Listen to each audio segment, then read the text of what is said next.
Morning सबैजनालाई good morning. बिहानको समय आज म बागमती खोलाको छेउमा छु पार्कमा। आज मौसम एकदमै जाडो छ अनि घाम पनि हल्का लागिरहेको छ। आउनु सक्नुहुन्छ तपाईँहरू सबैजना। यो चाहिँ बागमती खोला मकलबारी गेटदेखि भित्र पस्नु छ। यता गोकर्ण जाने बाटो यतै माथि पारे भिर गोकर्ण, यो बाटो गोकर्ण जान्छ तपाईँको। यहाँ खोलाको ठाउँमा चाहिँ यो बागमती खोला।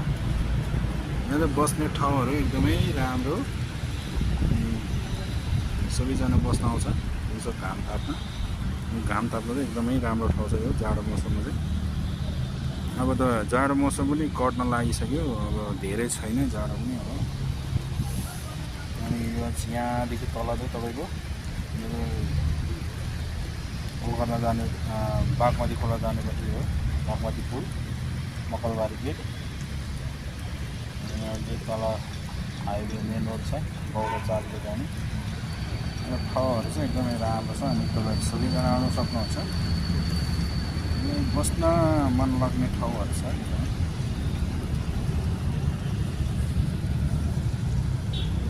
यसो गोकर्ण एरिया अनि यो मकलबारी एरियामा बस्ने गर्छु धेरै जस्तो।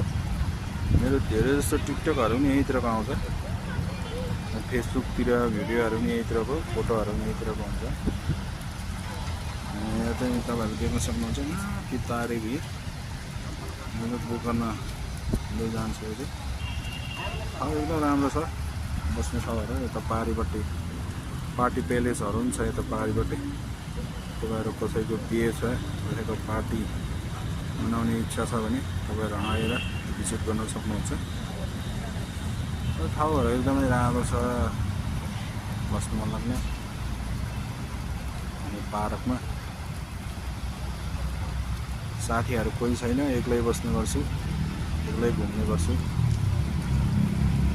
तपाईँहरू देख्न सक्नुहुन्छ बोयफ्रेन्ड गर्लफ्रेन्ड देखाउनेछु म है त। कपाल साथी भनेको त्यसरी बस्छ, केटी साथी हुनेहरूको, गर्लफ्रेन्ड हुनेहरूको, नहुनेहरू त्यतिकै बस्ने। मेरो चाहिँ कोही पनि छैन, परिवार त छ, साथीहरू छैन, मिल्ने साथीहरू कोही पनि छैन। किनभने म चाहिँ अब सानोदेखि नै इन्डियामा बसेको कारणले नेपालमा यति साथीहरू छैन मेरो। इन्डियातिर चाहिँ थियो, उता इन्डियातिर हो, देहरादुनतिर हो, लद्दाखतिर हो।